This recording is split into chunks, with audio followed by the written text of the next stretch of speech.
So I just uploaded a video titled 7 Wealth Killers Nobody is Talking About, and on my terminal I have an inscription which says stop saving money.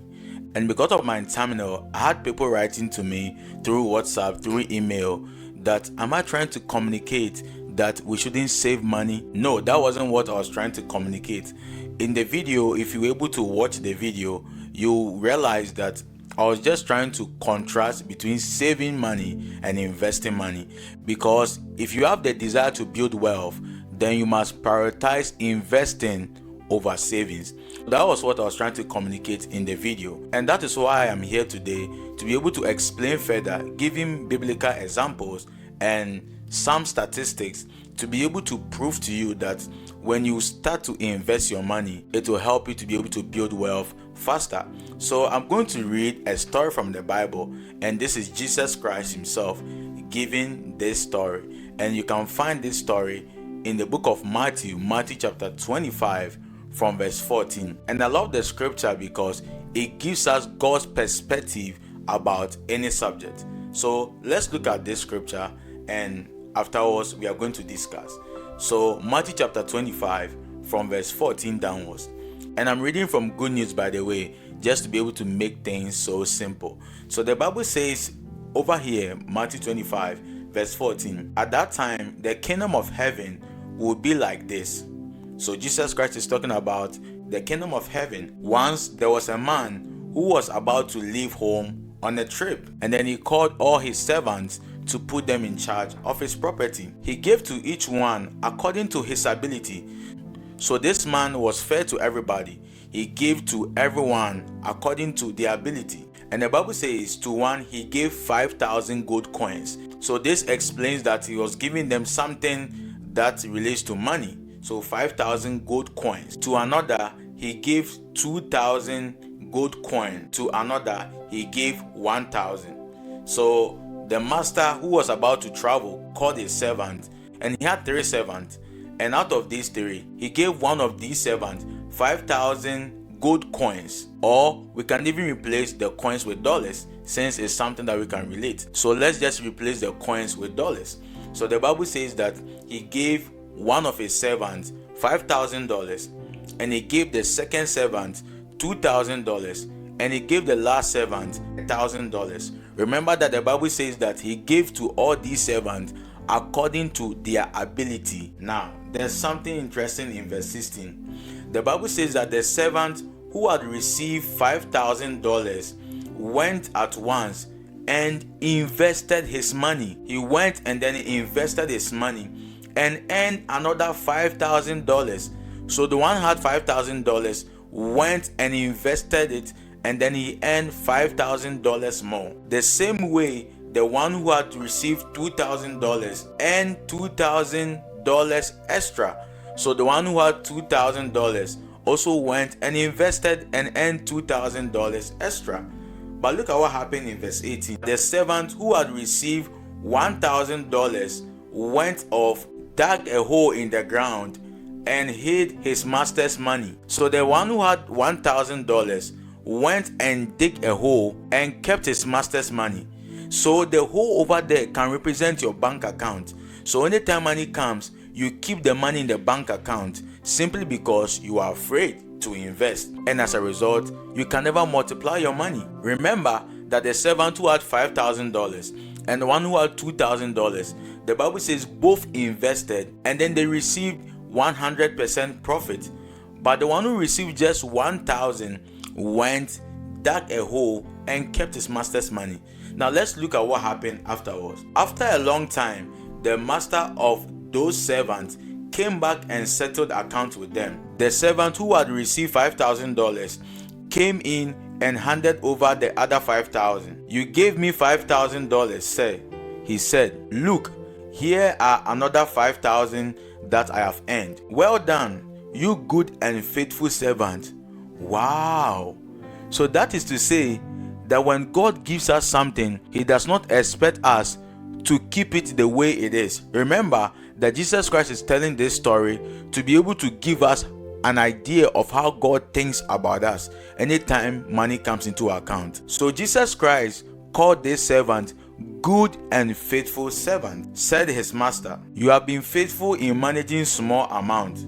So will I put you in charge of large amounts." Could this explain the reason why the rich are always getting richer and the poor are always getting poorer? Because Jesus Christ is telling us that the master said, because you're able to multiply this amount, I'm going to keep you in charge of large amount, because I know that when I give money to you, you are going to multiply it and make more. Isn't that so fascinating? Now let's continue. Verse 22. Then the servant who had been given $2,000 came and said, "You gave me $2,000. Sir, look, here are another 2,000 that I have earned. Well done, you good and faithful servant," said the master. "You have been faithful in managing small amount, so I will put you in charge of large amount."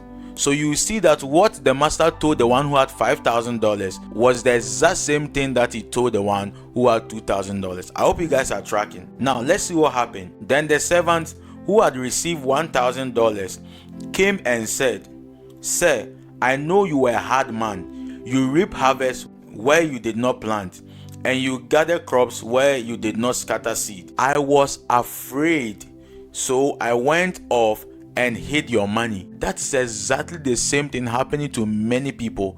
They are always afraid to invest their money. I was afraid. And this is the number one reason why people don't invest their money. They are afraid to lose.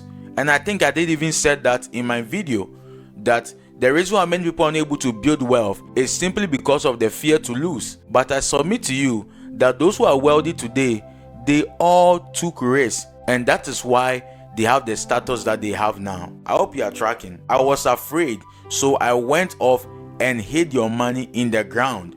Look, here is what belongs to you. Now let's listen to what the master told the servant. "You bad and lazy servant," his master said, "you knew that I reap harvest where I did not plant and gather crops where I did not scatter seed. Well, then you should have deposited my money in the bank, and I would have received it all back with interest when I return." So the master was trying to tell this servant that if you were even afraid to take risks, then keep your money in high yielding savings account, so that at least you'll be able to have some interest every month. So for those of you who are afraid to invest, at least you can keep your money into high yielding savings account, that at the end of every month you begin to receive some interest. So we see in this story that the master was looking for profit, and that is how God thinks of us. That anytime God gives you any money, whether through your job or by whatever means that money comes into your hands, you must ensure that you find ways and means to be able to make more money of that money. I hope you understand. So that is why I said in that video that when money comes into the hands of rich and wealthy people, they think of, how can I make more money with this money? And that is the philosophy of rich and wealthy people. You must change that mindset that you always want to accumulate money in your bank account. There's nothing wrong, except that you cannot be able to build wealth with that mentality. So let's finish with the scripture. Verse 29. "For to every person who has something, even more will be given, and he will have more than enough. But the person who has nothing, even the little that he has, will be taken from him." What? So you see that those who are able to hoard their money, they eventually lose their money to those who have more money. And that is why the rich continues to be rich and the poor continues to be poor. Respectfully speaking, this is Bible and this is Jesus Christ communicating to us. These are not my words. I'm just trying to draw a lesson from this scripture. I hope you understand. Listen to the last verse. "As for this useless servant," my God, sometimes the Bible can be a little bit harsh. Can you imagine that the Bible calls the one who was able to accumulate, hoard his money, keep the money in the bank, useless servant? That is why I said in the video that anytime you leave money in your savings account, the bank itself, they see that money as liability, so they'll loan it out to people to be able to do business with it, and then they earn interest. Now, just last week I received a letter as a pre-approval for another credit card, and I was checking the interest rate. and they were charging 36%. Can you imagine? They are giving me the money, but they are charging interest 36%. And the amount of money that they want to give to me right now is somebody's money in his savings account. And the bank is trying to do business to offer it to me and charge 36%, and then they give you 0.1 cent in the space of 12 months. I hope you understand. Now let me show you something. So let's do this analysis. So imagine you are 20 years old and then you intend to retire by age 60, and then you are diligent to invest just $500 every month. So you are going to do this from age 20 to age 60. So that is 40 years.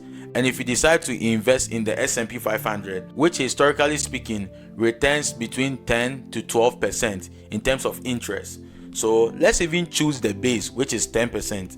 So when you're able to invest $500 every month, just $500 every month, which is I think $125 every week, so $125 every week.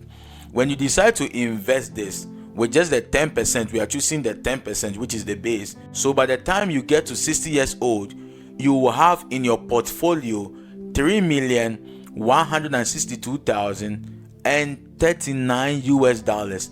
$3 million US.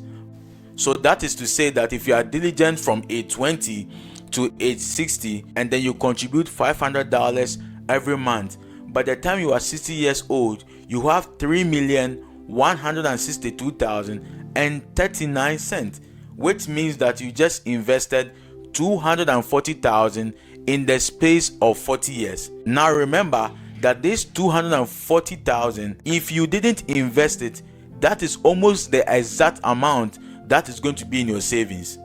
So two people, both of them age 20, and they all decide to keep $500. The one who keeps it in the savings account at the end of age 60 will have $240,000, but the one who decided to invest, even with 10% return, will make $3 million US plus. Isn't that so fascinating? So the one who decides to invest will be able to build wealth faster than the one who decides to save. And we just read the scripture, which gives clarity exactly to what I'm sharing with you. I'm just trying to communicate to you that money invested is way better than money saved. And I just said in the video that growing up, they told us that we should save money. So it has programmed our mindset that anytime money comes, we don't even think of how can I be able to make more money with this amount that I've received. So we keep it and we think that we are building wealth. And history has proven that those who try to keep their money are not able to build wealth as compared to those who decide to invest. We all know about Warren Buffett. He started investing early, and today he's a multi-billionaire simply because he chose to invest his money. I hope you've gotten value from this video and you totally understand what I'm trying to communicate. Thank you so much for watching. In the meantime, I'll see you in my next video. Bye for now.